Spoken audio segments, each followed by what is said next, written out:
Hi, everybody. I'm Dr. Jeff Soloway. I'm the co-founder and chief training officer at MindWell-U. Really excited to be hosting today's webinar on mindful caregiving. We've got a really experienced guest today, Nancy Kriseman, who's going to be sharing her experience with us and some tips and some strategies, both in the short term and the long term for developing more resiliency as a caregiver. MindWell-U is really delighted to have you join us. We've had a monthly webinar over the past year, and people have really enjoyed them and benefited with them. MindWell-U is focused on delivering online and in-person evidence-based mindfulness training in the workplace and as well as for individuals. And we've got a 30-day mindfulness challenge, which people have been taking. We've been working with a whole host of different organizations across Canada and into the US, and reaching tens of thousands of people. And we've been really delighted to be supporting individuals and organizations in developing a more mindful way of being, both within themselves and within a culture, and getting them moving forward on this journey, this lifelong practice of mindfulness. So after today's webinar, we are going to send you a link as a follow-up to a recording of this webinar that you're going to be able to share with other people who you think might benefit. There's also going to be a link that you can register for the 30-day mindfulness challenge, something that you can do to help support and develop these skills of mindfulness, and also additional resources and tools that we're going to work together with Nancy to have put on a webpage so that you can follow up with some of the key takeaways from today's webinar. So that's about all for now in terms of housekeeping. I'd love to get us started into the webinar and introduce Nancy. We're really delighted to have Nancy join us today. She's been working in the field of with caregivers for over 35 years. She's a social worker, a clinical social worker. She's got tons of experience. She's an author, written a book on mindful caregiving, a regular presenter across the country. So it brings to us so much experience and knowledge in the area. So Nancy, thank you so much for joining us today. You're very welcome. My pleasure. Wonderful, wonderful. And to get us started, Nancy, I wonder if you could give us a little bit of an outline about caregivers. How do we distinguish caregivers, and what are the different types of caregivers? Well, most of us, all of us really, are caregivers to some degree or another, caring for friends, spouses, partners, family members, colleagues, and all that. But there are certain caregivers that we actually have names, kind of have them in categories, so to speak, that can be helpful to folks, particularly when you're dealing with somebody who has a family member who's ill. So we talk about sort of two categories. One is the informal or unpaid caregivers, and that tends to be most of the family members who are providing care to somebody who's needing the care. It could be spouses, partners, adult children, grandchildren, or other relatives. And then there's often, and we're seeing more of this, I'm seeing more of this in my private practice, of friends helping, colleagues, and neighbors. So those are typically the folks that are considered unpaid or informal caregivers. Then we have another category where we talk about formal or paid professional trained caregivers. And these may be people that are in home care agencies, home health care agencies. It could be caregivers, LPNs, RNs, sometimes social workers, occupational physical therapy folks. And these tend to be people that are trained, which is something I always say to family caregivers, is that sometimes it's really difficult to care for somebody who's ill when you don't have the training. And who are you, in your experience, what are some of the types of people who don't even recognize themselves as caregivers, Nancy? Well, what I have found in my practice, particularly working with the non-paid informal caregivers, that oftentimes what happens is the roles get blended. So in other words, you may be a husband caring for a wife, but you're also a husband who loves your wife. And so you have sort of an emotional connection to the person, and you have a more physical connection in terms of having to provide care. And the same goes for somebody who's an adult child or a friend. And so those roles can get blurred. And what happens often is that people aren't recognizing that they really are becoming caregivers or are providing care.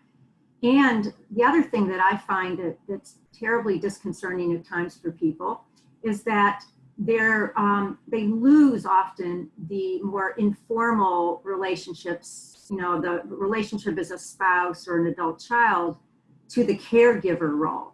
And so oftentimes I jokingly talk to my clients that I'm going to fire them from being the caregiver. And if I can do that, you know, if they have the resources to bring in other people, whether they're professionals or non-professionals, to help out, that's one of the ways I help them build a circle of support.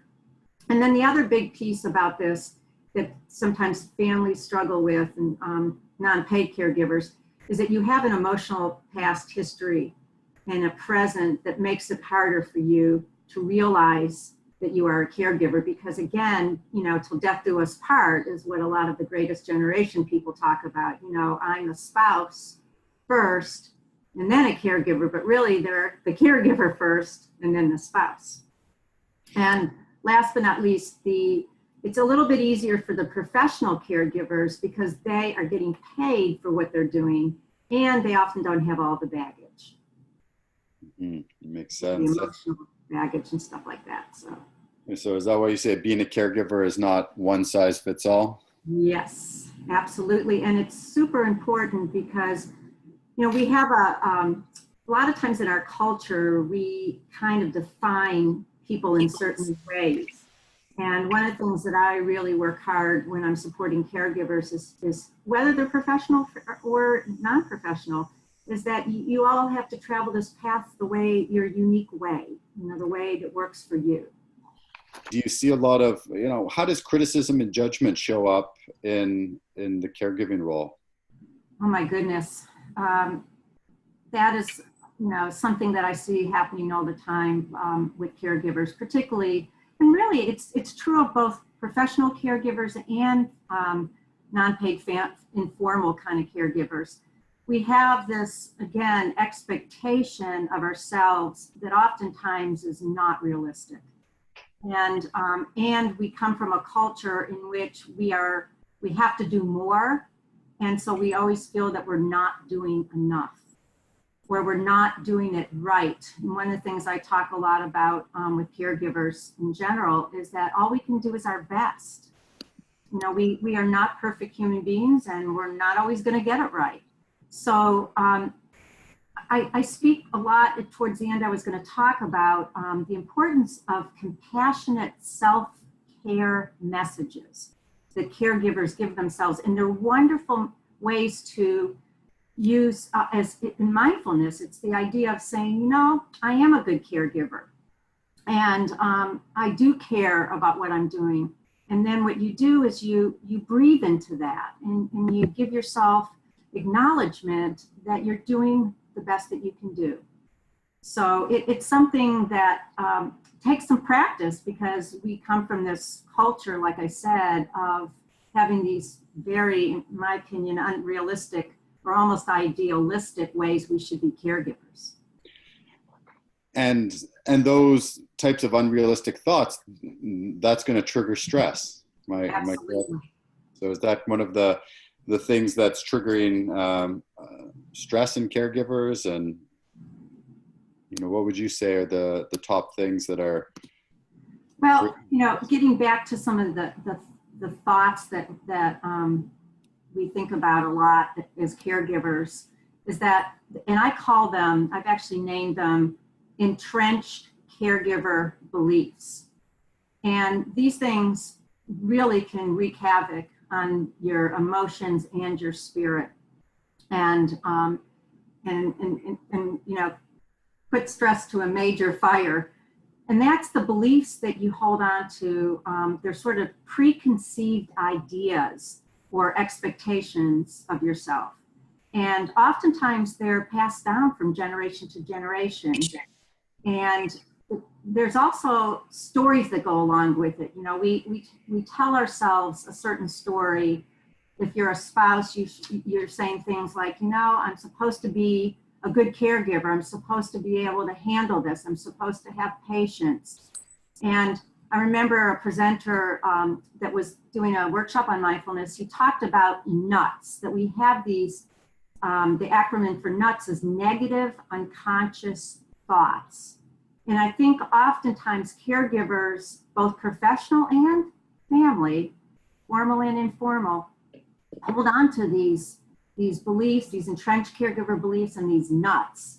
And it literally makes us nuts. It stresses us out, and we end up not making the best decisions about things. Right. Well, a couple of things there, Nancy. One thing I just want to mention is that based on who's joined us today, we've got a nice distribution of both paid and unpaid caregivers. So we've got both on the call, and you know, you're talking about these nuts, these negative thoughts, and you know, on the 30-day mindfulness challenge, we talk about thought trains and how, you know, we get on thought trains and they take us to sometimes unhelpful places. And with mindfulness, what we're learning to do is we're learning to become more aware, to recognize when we're getting on a thought train or one of our regular negative thoughts, and we can choose to stay at the station as opposed to get on that train and then take the next train that's coming on board. And it's not easy, but it's a practice that we can learn to gain more awareness so that we don't get caught up on those negative thoughts. And you know, the reason I bring this forth too is that so often one of the biggest challenges family caregivers share with me is they always say to me, I'm not taking care of myself because I don't have enough time. I barely have enough time to take care of my care recipient. And again, if you stay more in the moment, if you're really focused on being present, a lot of when you move away from being present and staying in the moment is when your time gets eaten up. And I don't think people recognize that if you can just be where you are, because what happens is caregivers start thinking about, you know, all the things that they still need to do or haven't done, and they wear themselves down, quite frankly. No doubt. And, you know, Nancy, we've just asked another poll of our audience, and we're seeing what type of caregiving people are providing. And 32% are providing to parents. We've got numbers to seniors, to patients, to spouse or partners. So quite a few different categories here, but especially parents at the top. So have you seen that in your experience, working with a lot of people who are providing caregiving to their parents? Yes, you know, I've been in practice 36 years, and I can tell you that the average age of people caring for people seems to be more in the 80s and 90s and even 100. And so sometimes what I'm starting to bump into more and more and more are adult children who are caring for elder parents and a spouse or a partner. So we're seeing some of that. You know, you talk about sandwich generation and adult children who are of their children that are coming home and expecting to be taken care of. It's quite interesting. Nancy, I wanted to ask you about the two most concerning issues you've seen impacting the caregiver's health and well-being. I know you have an interesting distinction there. Yes, and this is something in order for me to, what I'll do is I'll share with you what I noticed first, and then we'll backtrack a little bit and talk about how these things happen. So what I've kind of identified are two different major stressors that folks that are caring for people, and again, this is professional and non-professional, and that's burnout and numb out. And I'll explain what each of them are. What's fascinating to me when you look at the literature and research and all that's out there, most people focus on burnout. And a lot of the studies have been done on that, and lots of questionnaires to caregivers, you know, how are you taking care of yourself? Are you recognizing that you're burning out? Why aren't you recognizing and all that? So let me give you a definition. So burnout is literally when you've gotten to a point where you recognize you can no longer provide the type of care you've been providing. You recognize that you are really exhausted. And you begin to even get in touch with some of the physical or emotional symptoms that are burning you out, that are causing this burnout. Numb out, on the other hand, is when you don't recognize or ignore how you and your body are feeling. You just keep on going and going like the ever-ready battery. And I am very concerned about caregivers who numb out. And I noticed that caregivers that numb out are a larger percentage of my practice than caregivers who burn out. When you burn out, you are generally able, somebody generally kicks in and takes over for you one way or another. But when you numb out, you are so unaware of how you feel and what you've been doing that you don't, you can ask a caregiver in a numb out place, well, tell me what would fill your spirit? What would make you feel good? And you're too numb to even know. You don't even know what you need and don't need. So that's an interesting position to be in, Nancy. So do you suggest different approaches for people who are experiencing stress and burnout versus numb out? Yeah, I mean, I think what I usually take caregivers through are certain questions that I want them to get in touch with and to sort of breathe into. I mean, when I do a session with caregivers, I often will, they're coming in and they're really stressed out. And so now I'll introduce them to the Take 5, which I love. I typically do a breathing meditation with them and, or just get them to breathe, because sometimes just that alone can help people start to get more connected to themselves. And what I'm recognizing is that when I take them through these questions, then it can often bring those that are close to burnout closer to recognizing they are almost burned out and they can do something about it. So things like helping them get more realistic expectations and setting limits, asking them things like, whose need is this anyway? Is it the need that your husband has, or is it a need you have because you think you should be doing this? How are you over functioning? What can you let go of? The shoulds, the oughts, the have-tos. So my whole focus when I'm working with family caregivers and professional is to help them get in touch with these particular questions ahead of time so that they can then begin to sort out whether, am I getting closer to burnout or am I really just numbed out? Right. And, I'm hearing that numb out, this component of just totally not being aware, then this practice of mindfulness is even more important at that stage, because it's all about building awareness. Mindfulness in one word is about awareness. So exactly. So helping to build awareness of where we're at, and, at least tuning back in to recognize if we're struggling and then being able to do something about it. And, to add to that, when I wrote my Mindful Caregiver book, the reason I wrote it was because I was very concerned that the majority of caregivers were burned out or numbed out. And it wasn't even in their thought pattern to think about, oh my goodness, what about me? What about my self-care? Where do I factor myself into this whole thing? And what mindfulness does, which I just love, is that it helps the caregiver get back into focus about themselves, so that you don't lose yourself in this whole process, which so often happens for caregivers. So just a quick follow-up from the burnout and numb out. We had almost even distribution of people aware of burnout and numb out. So my sense is that there's learning there around the numb out. So it's an interesting distinction you bring up, and hopefully that in itself could be a positive step for some people, just to recognize that they might be in that stage, or recognize that stage in others, and be able to help them take action from now. Yeah, I can tell you that the word numb out is a very powerful word, and it really hits home for people, even more so than burnout. I remember, I'll give you a great example. I had done a mindful caregiver workshop with a group of folks, and they were all spouses and partners. And one of the wives in the group called me later, and she said to me, left this message and said, "I do not want to be a mindful caregiver." And I remember her in the workshop talking about how it doesn't matter that she's burned out. She just has to do this. This is what she's got to do. She's got to take care of her husband. She had a heart condition.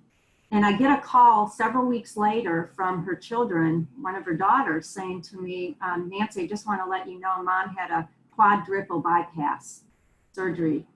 She was not at all tuned into her own self and what her body was telling her. And she wasn't going to the doctor. So, these are really frightening things. And I really saw her as somebody who was super numbed out. So you brought up you've mentioned a couple times, Nancy, about mindful caregiver. I'd love to know a little bit more about what you mean by mindful caregiver, and maybe a bit of a description. Why is it important? Yeah, so being a mindful caregiver is incorporating a few different things into the way you live your life and care for the person you're caring for. One is that you become more intentional about the way you provide care and the way you spend time with your loved one. Second thing is that you recognize that your relationship with your loved one is going to change and is changing. And then you have to be willing to, and this is all, mindfulness helps you with all this stuff, be willing to accept all your emotions and feelings. I can't emphasize that enough, because so many caregivers say they feel guilty because they've been impatient, or they've been angry, or they're frustrated. And I always say, take a deep breath here, breathe in all that you are doing, and let go of some of that guilt that you feel, and breathe in, that you do feel frustrated at times. That's a normal emotion. You do feel guilty. You are angry at times. So then it brings us to a mindful caregiver is more compassionate towards themselves. And mainly you recognize that you cannot be responsible for all the care. And again, if you don't take some time to connect into yourself, you're like the ever-ready battery bunny, energizing bunny. You just keep on going and going and going. So with the mindful caregiver, being a mindful caregiver helps you to recognize that you have to hold on to yourself so that you don't lose yourself. It helps you to stay connected to your heart. It brings attention back to you, and it can help prevent burnout and numb out. It can. So it's a really important point you're mentioning around accepting emotions, and often difficult emotions. And it's a real foundational aspect to mindfulness. And it's also a really tricky part, because we often don't accept, we often resist difficult or challenging emotions. They don't feel good. And therefore we want them to go away. And that's our pattern, right? As human beings, we want to push away from things that are unpleasant, and we want to hang on, or we strive towards or want things that are pleasant. And the challenge with that is if we're constantly resisting things that are unpleasant, then we're never coming fully present with it, and we're never coming to a place of ease with it. And it sounds, again, a little bit contradictory to say, but so much of coming into the present moment is coming into a place of acceptance with what is. Yes. They say whatever you resist persists. And I jokingly share that with family caregivers. And sometimes I feel like I want to bring a punching bag in and just let people punch out some of the things that, because you have to, using mindfulness is so important for caregivers because it helps them say, okay, I am angry and I have a right to be angry and I'm just mad, and I'm going to hit a punching bag. I remember when I was a little kid, I used to do that sometimes. And it really helps. It helps to get it out. It helps to acknowledge it and the physicalness of it. Then you can breathe. You can breathe into it. You can breathe in the ease and not judge. When you keep on pushing back, it takes a tremendous amount of energy. Yeah, and we, on the 30-day mindfulness challenge, we train people to become aware of when they're having these difficult emotions, and we put them in as cues in your day, and we ask you to try to become aware of it. And when you do become aware of it, that's when we ask you to do the take 5. Yes. And go through the process of tuning back into body, tuning back into breath, and tuning back into this mindset of non-judgment, of openness and patience with yourself. And so we're training ourselves over the 30 days to catch ourselves and catch those potential negative emotions and learning to be with them in a different sort of way. So it's a training. It's a training of the heart and the mind. And what's really exciting to me about that, and one of the things I emphasize to caregivers and did so in my book as well, is that mindfulness and self-care and all that is not so you can be a quote unquote better caregiver. It's so you can be a better person. And, there's blessings in some of this. And one of the blessings is learning how to be more mindful and to practice mindfulness and breathing, because overall it's going to improve your life 10 times more, most likely. It's a real gift that you give yourself. It is. And it's also, no doubt, a difficult step to take when you're in the midst of it, right? Like when you're in the full storm of caregiving, it's hard to take a step back or to the side and take care of yourself. You've got a quote here: there's no right or wrong way to provide care. However, a mindful approach can help ease the way. Right. And it's all about, that's another thing too, that there's so much judgment that people put on themselves around being a perfect or a wonderful caregiver. And that is, it's all about realizing caregiving is stressful. And the stress is not going to go away. It's how you cope with it, the way you think about it, the practice of learning how to ease some is what's so very important. And I'll give an example of my own self, because my mom was diagnosed with Alzheimer's and had it for 17 years. She was diagnosed young with it. And my mom was a very healthy person, and I knew that I was going to be traveling this with her for a long time, this journey of being a caregiver to her. And I knew how important it was to take care of myself, because I've seen so many caregivers kind of not. And trust me, it wasn't easy at times. But that's when I really got in touch with the importance of tuning into me. Because, for example, if I would go to see her, she ultimately went into a nursing home. If I went to see her when I was exhausted, angry, didn't really want to be there, she would pick up on that. She would pick up on my spirit, and it wasn't good for either of us. And so I really, a lot of times before I'd go visit her, I'd say, okay, Nancy, let's check in for a minute here. Let's do some breathing here and take 5. And, is this a good time to visit or not? Maybe it's just not, and it's okay, Wow, Nancy, you're bringing up a very interesting connection to our presence as a practitioner, as a caregiver practitioner. And also it's making me think about attachment and attachment theory.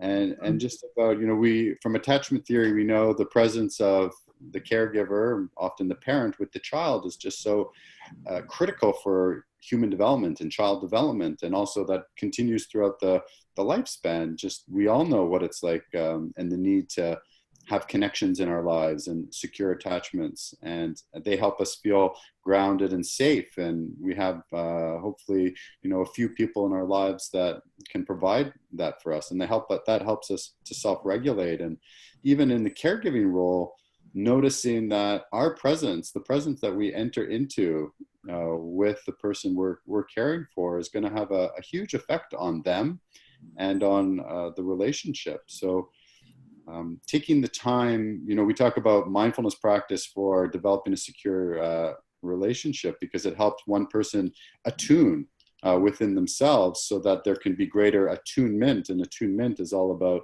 the connection with another person. Yes. And, I have to say this because it's so very important. And there may not be people that are caring for people with dementia, but at some point you will be. And you'll know somebody, or you'll be caring for somebody. And, one of the kind of blessings of dementia, if you try to turn things around a little bit, is that people with dementia are in the present moment. And I found for myself over time, when I would visit with my mom, as her cognitive abilities got worse, or with some of my clients, the blessing was to be able to sit with her and just be present with her and stay in there with her. And I found that I felt better. And I actually would say to her, thank you. I run around all day long. Oh, this feels so good. Just to sit with you, hold your hand, just be present with you, no judgment. I don't have to do anything. It's, I slow down. It's a way to connect. I felt like I was connecting to my mom's heart more when I was able to do that, Right. And I think that a lot of caregivers will probably identify with always wanting to be there to help Yes. the person they're caring for, and wanting to do whatever they can. And we often look beyond the simplest form of support we can give, and often the most important, which is just our presence. Yes. There's a whole section that I bring up in my book a little bit, but about the healing presence and how powerful that is. And, I tell caregivers, like at end of life, for example, it's a tough time, and our culture certainly doesn't make it easy either for us. I mean, you only get a few days off of work, and then you got to go back to work and all this sort of stuff. It's also a very sacred time. And when you utilize mindfulness practices, it really helps you to be in that sacred space with your loved one. And to be able to connect in ways that are so incredibly powerful that you will never forget, And again, that assumes that you've had a good relationship. I mean, that's another whole story. But even if you haven't, then you connect to yourself, and say, okay, I didn't have a really good relationship with my loved one who's dying now, but I love myself, and somehow I got something good out of that from my loved one, even though we may not have a connection, Right. So I'm gonna just welcome our audience who have been attentively listening. If you've got any questions that you want to post in the chat window, it would be a good time to do that now, so that I can pose them to Nancy or myself. So if you have any questions that are coming up, feel free to post it now. And Nancy, I just want to come back to, this notion of mindful caregiving. And, in your workshops, you're working with people, maybe they're feeling, in the moment, they're feeling overwhelmed and stressed. What are some strategies that you advise people and promote to support them? Well, we first start out, and this is hopefully, I really very much believe in helping people get connected to the spiritual sides of themselves. And generally speaking, people can relate to the spirit and the soul and the heart. And so I try to enlarge our thinking about spirituality and spirit. And so I often start with the serenity prayer, because I feel like caregivers need to recognize, what they can do, what they can't do, and the courage to know the difference. I mean, that's not saying it exactly the way it is, of course, but so it's the whole idea of starting from that place of, I am not an expert. I am not going to judge myself. I am just trying to do my best. And so getting them into a more sort of realistic place for themselves is terribly important. So that's what I start with, get them to breathe, to slow down, because they are racing when they come in to see me. And I'm trying to get them to slow down and not pay so much attention to that part of themselves. Right. So really helping people slow down and coming back into the body. Yes, absolutely. So very important. So I've got a question here from one of our audience members, and it's, how can I support my own parents who are dealing with a mother, her grandmother, who has dementia, and help her parents prevent burnout? So sounds like her parents are supporting their parents. So it's caring for the caregiver type of an approach. And she wants to know, she's worried about her parents' health and wants to know what she can do to support her parents who are caring for someone else. Well, again, I think one of the things that she may want to try to work with them is just to sort of have them sit down and find out, what are some of the things that they're worried about, and what are they trying to do to support their parents? And then, kind of teasing it out and looking at, what is really realistic and what isn't. And what are some things, I talk a lot about building a circle of support around people. So thinking about, how could her parents come up with some ideas of other people that could support her grandparents, so to speak, so that her parents weren't the only people feeling kind of responsible. So sometimes I check in to see, are there neighbors around? Are there colleagues? Are there friends? Are there, if there are places of worship that could sort of circle around them a little bit? Is there day programs? So you want to kind of enlarge that circle of support to start with. And then I think another thing that adult children can do is help. Parents need to have a balance so that they're not only, focused on the stress. So maybe at Christmas time, to make some love coupons, and you pull out a coupon that says, Mom and Dad, I'm taking you out for a nice meal, or we're going to see a funny movie, or because you want to balance off some of the difficulty with bringing in some joy and humor and, pleasure. Because it feels, caregivers say all the time, they feel like it's just a one-way street. I'm giving, and not getting a whole lot back. So that generation, her generation, can help her parents by giving them the gifts of spending time with them and that sort of thing. Right. And we've got a number of questions from the audience, which I'm going to get to. Your last comment made me think about, deepening the good, and what we talk about on the 30-day mindfulness challenge is hardwiring happiness. And what that is referring to is, at any given moment in our caregiving roles, there's going to be those positive moments, those moments of connection, and where we feel really present, where things are good.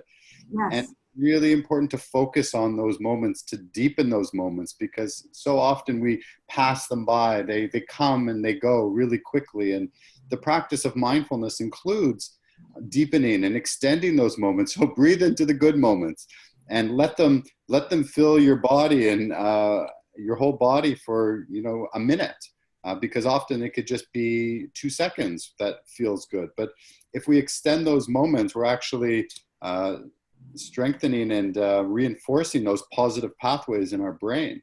And so we also encourage people to recognize the good moments on the challenge, and then those are the moments to take 5 as well.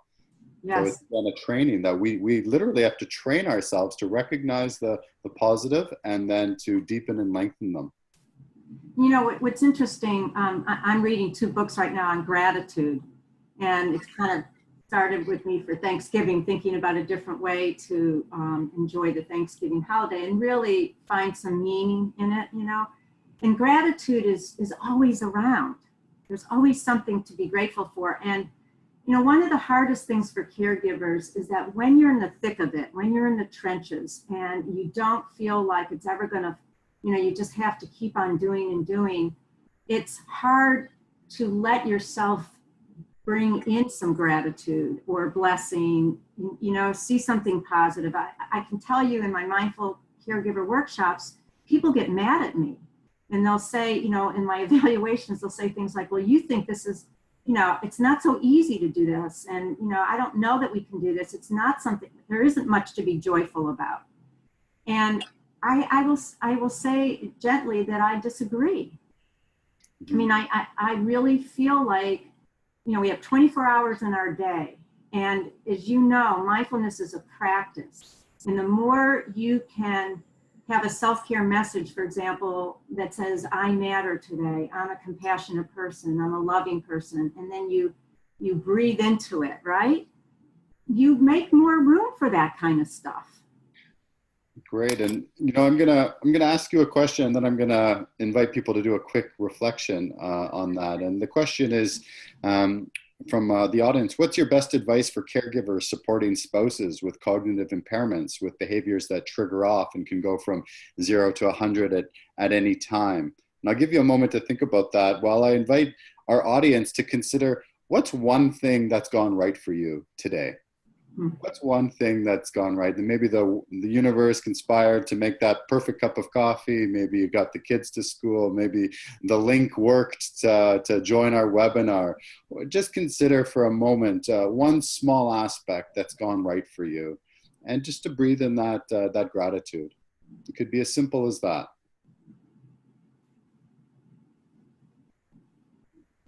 And Nancy, did you something come to mind for you around supporting spouses with cognitive impairments? Yes, I mean, that probably is the way I see it anyway, is one of the most difficult things. And it's because oftentimes you've been connected to that person in so many different ways, in very intimate ways. It's different from a adult child to, a parent. And one of the big things with dementia is that there's a lot of ambiguity in terms of not knowing from sort of moment to moment sometimes how the person's going to react or feel. I mean, one day, I used to go visit my mom, and one day she thought I was her brother, and another day I was her mother. And I think that it's hard for spouses to imagine that their loved one, their spouse or partner, doesn't know that they're married to each other, or that they live with each other, or that, who they are. And that's it can be very heartbreaking. And again, from a mindfulness approach, we're not going to change that. We can't do anything to change the person that has dementia. But what we can do is find some compassion in ourselves, one. Two, we can find ways to recognize that we have to let go of how things were with us, and that your spousal partner relationship, the intimacy changes, and you have to look for other ways to have. What saddens me sometimes is that spouses and partners will stay so focused on their loved one that they forget that they have grandchildren. It's not that they forget, but they just don't connect to them because they don't feel they have the time, or their children. And boy, you can get so much love from grandchildren and from your children. And, or hugging a dog or hugging a baby. So we have to find, as a spouse, we have to recognize that there's going to be changes. And the more we hold on to wanting that person to be the way they were and just be where they are. I mean, mindfulness is so perfect in this way, because it really does say to you, hey, this is where my husband is right now. And I love him. And I'm frustrated, but I love him, So I'm going to try to find a way to connect to that love.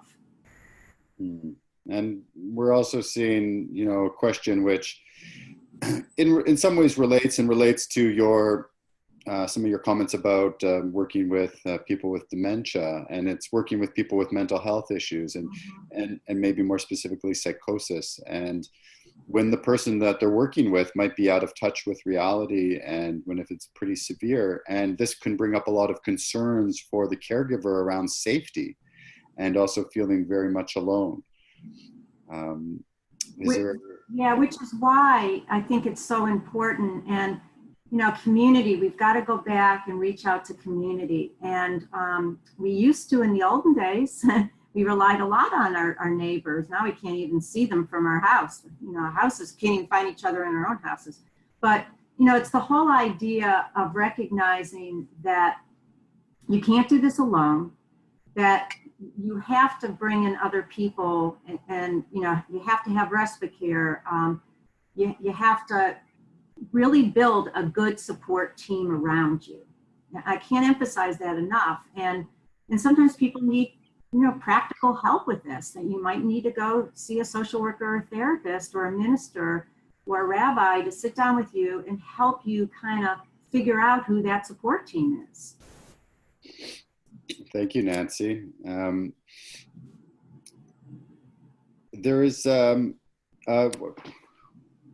more question that's come up, and it was actually one of the questions that we had talked about, is around, you know, there's often no time in the day for more, especially for people with caregiving. You know, this is not their, either if it's the non-paid role, it's something additional where they've got all these other responsibilities, and you know, how can they support themselves without putting something else on their plate? Like, it might feel like they need to go do something else. And when you're feeling burnt out or numbed out, it's hard to do something else.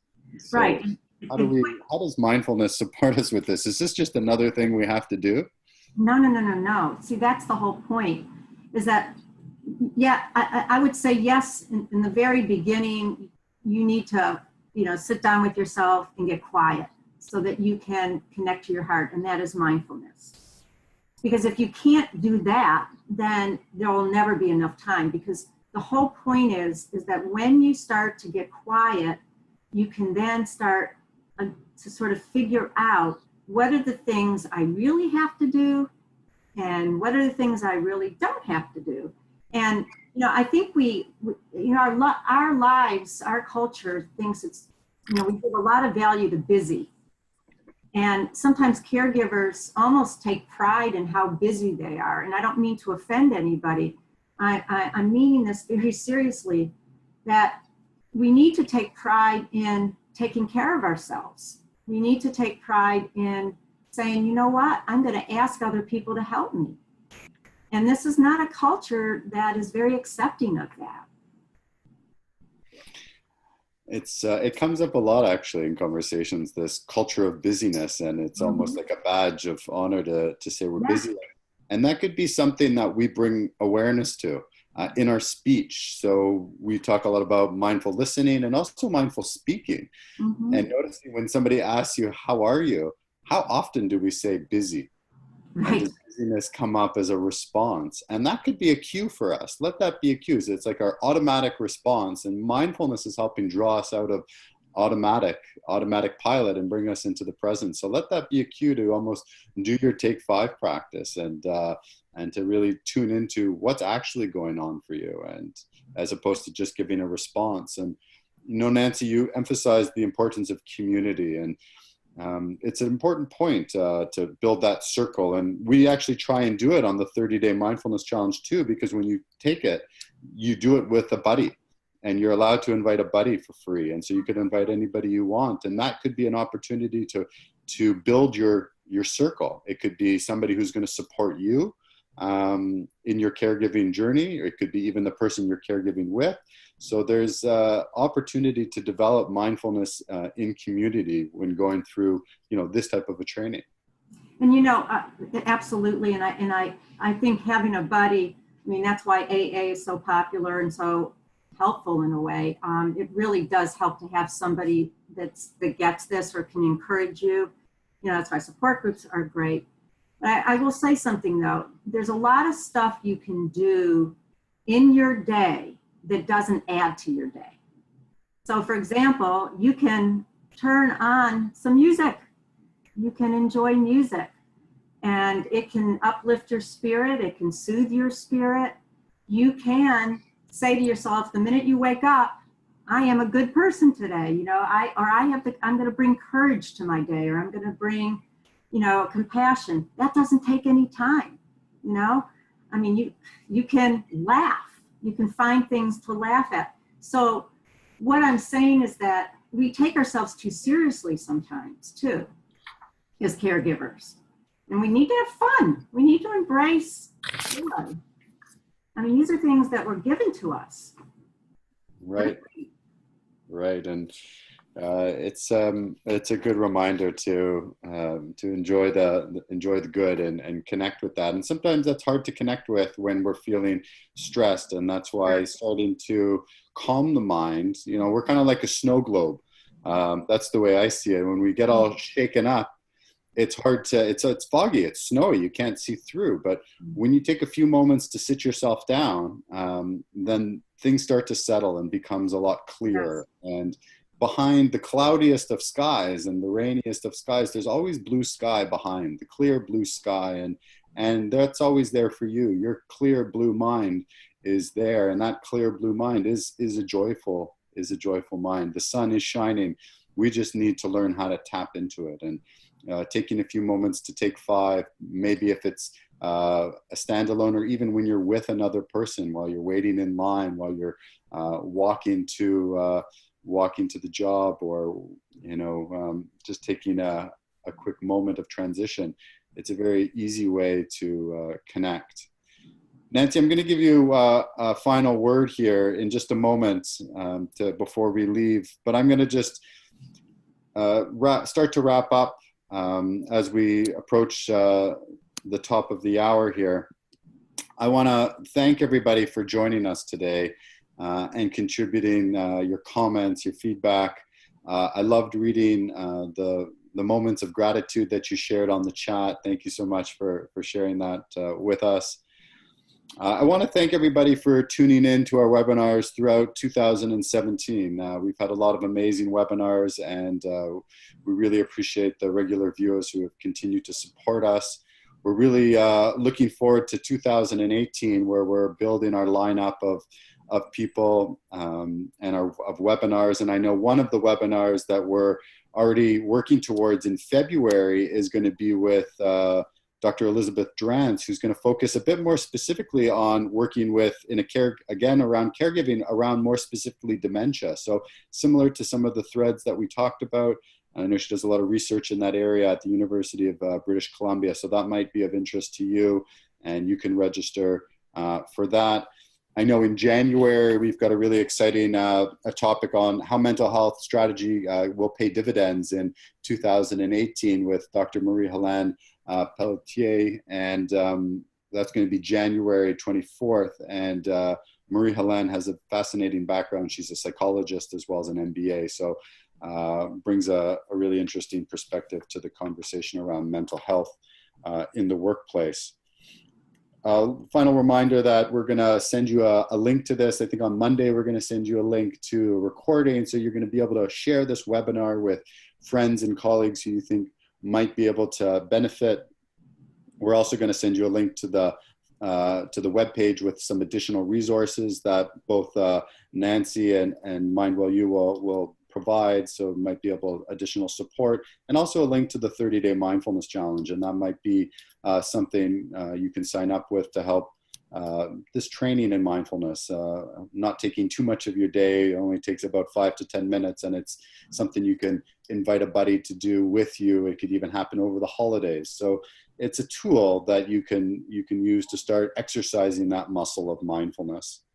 And finally, quick shout out to all the people on the back end at MindWell-U who are supporting the webinar. Thank you to all of your continued help and support to run things smoothly. And to you, Nancy, thank you so much for taking the time today and energy to share all of your experience and your wisdom with the group we have. And final word to you, Nancy, that you'd like to share. Well, I'm going to say this to all caregivers, which is self-care is not an option. It's a necessity. To care for another, you must care for yourself. And I'm leaving you with that. And maybe that's going to be your mantra that you'll say every day, and find something that will fill your spirit. Thank you so much, Nancy. We've got 100% of people who responded to our poll who said that they've got a better understanding of how mindfulness supports caregivers. So that's a real, that's a hardwiring happiness moment for us, because it shows that people have benefited. So thank you, everybody. Have a wonderful day, and we look forward to seeing you on the next webinar in 2018. Great. Bye. Thank you. Bye-bye.